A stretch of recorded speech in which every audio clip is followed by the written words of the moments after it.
সুপ্রিয় দর্শক, আপনাদের প্রিয় অনুষ্ঠান জীবনের গল্প নিয়ে সেই সুন্দরী আপা শিউলি আপুর কাছে চলে আসলাম। আপু কেমন আছেন? আলহামদুলিল্লাহ ভাই, ভালো আছি। আপনারা কেমন আছেন?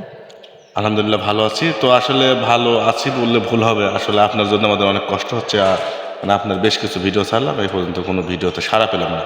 তো আল্লাহ কাছে দোয়া করি এই ভিডিওটা আপনার জন্য শেষ ভিডিও হয়।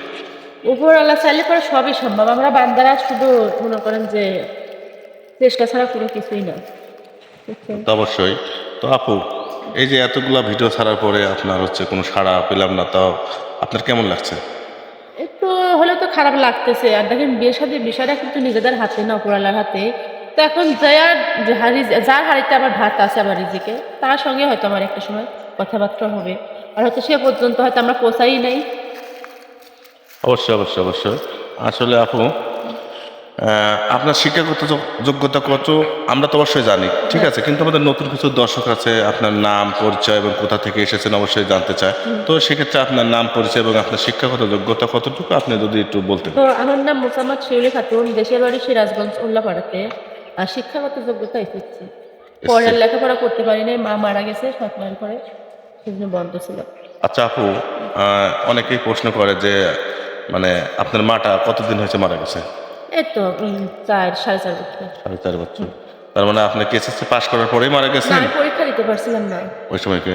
না, ও, পরীক্ষা দিতে পারছিলাম না, মা মারা যাওয়ার পরে পরীক্ষা দেওয়ার আগে। ও আচ্ছা, তার মানে আপনি অনেক কষ্ট করে এসএসসিটা পাশ করার পর আর কলেজে ভর্তি হতে পারেন না। হ্যাঁ।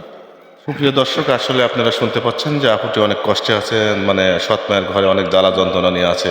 সে চাইলে কিন্তু এই দেশের একটা ভালো মানে ছেলে দেখে বিয়ে শাদী করতে পারে। আসলে যৌতুকের মানে একটা বিষয় আছে আমাদের প্রথা প্রচলন, যার কারণে কিন্তু সেক্ষেত্রে মানে বিয়ে শাদী করতে পারছেন না। সেটা কিন্তু সম্ভব হতো যদি তার নিজের মা বেঁচে থাকতো। তার মাটা বেঁচে নেই জন্য কিন্তু আজকে তার জীবনে এক মানে মানে দুর্ভিক্ষ নেমে এসেছে। তো সবাই আমরা বুঝতে পারি সৎ মায়ের ঘর মানে কি, একটা জ্বলন্ত আগুন। সেই আগুনের আর সেই আগুনে থাকা কতটা যে কষ্টকর, মানে যে আছে সেই জানে। আসলে আপুটা দেখতেই পাচ্ছেন, মনে হচ্ছে কান্না করছে, এরকম একটা অনুভূতি তার ভিতরে কাজ করছে। তো আপু, আপনি নিরাশ হবেন না ইনশাল্লাহ। আপনি নিরাশ কখনোই হবেন না, আমরা দোয়া করি। এবং প্রবাসী অনেক ভাইয়েরা আছে যেটা আপনাকে মানে জীবন সঙ্গী হিসাবে আল্লাহ না যার রিজিকি রেখেছে আপনি তার কাছেই যাবেন ইনশাল্লাহ। এটাই স্বাভাবিক, অস্বাভাবিক কিছুই না। যাক, আগাতে থাকি, ছাড়তে থাকি, কখনো না কখনো ভাগ্যে তো জুটবে, তাই না? হুম। হাত বাড়ালে তো গাছের ফল লাগল পাওয়া যায় না। না না না। ফল লাগল পাইতে হলে গাছে উঠতে হয়, বুঝলেন না? সে অধ্যায় তো আমরা উঠতে পারি নাই। দেখা যাক, আশাবাদী থাকি নাকি। আচ্ছা, আপুর তো মানে কোনো পার্সোনাল ফোন নেই তাই না? না ভাই, আমার কোনো ফোন নেই। মানে এই ইতিপূর্বে ভিডিওতে বলছি, এখনো বলছি, কি জন্য বলছি, কারণ নতুন দর্শক অনেকে আছে, অনেকেই মানে প্রশ্ন করবে যে আপুর ফোন, এই যুগে একটা মানুষের ফোন থাকে না, মানে অনেকে অনেক প্রশ্ন করে বসে। তো আসলে ফোনটা আমরা বলি না, আপনার এত সুন্দর চেহারা, আপনি এসএসসি পাস করছেন, এখন আপনার হাতে ফোন নাই, কেন নাই? ফোন নেই, হন সৎ মায়ের ঘর, মনে করেন যে এমনিও যে একটু বাইরে যাই তা ভাববি যে কারোর সাথে দেখা করতে গেছি, কথা বলতে গেছি, এটা আলাদা রকমের কথা। বাড়ির সারাদিন রাত বসে মতো খাইতে মন পায় না। আর যখন ফোন হাতে থাকবি তখন তো মনে করেন বাড়িতেই জায়গা হবে না। আচ্ছা, বুঝতে পারছি, ঠিক আছে, সমস্যা নেই আপু। তো আসলে আপু, আপনাকে যদি কোনো প্রবাসী ভাই বিয়ে শাদী করে মানে করে, তাহলে আপনি কোথায় ঘুরতে যাওয়ার ইচ্ছা আছে? কোথায় বলতে গিয়ে, একটা নারীর জীবনে মনে করেন যে তার স্বামীর সেবা যত্ন করলে, স্বামীর চতুর্পাশে ঘুরলে পরে তার মনে করেন যে সারা বিশ্ব ঘোরা হয়। একটা স্বামীর কাছে ঘোরার মতো অন্য কোন জায়গা না। আমরা যেমন স্বামীকে সামনে রেখে তার পিছনে 7 পাক দেই, ব্যাক পাক দেই, তাতে আমার গোটা পৃথিবী ঘোরা হয়ে যাবে।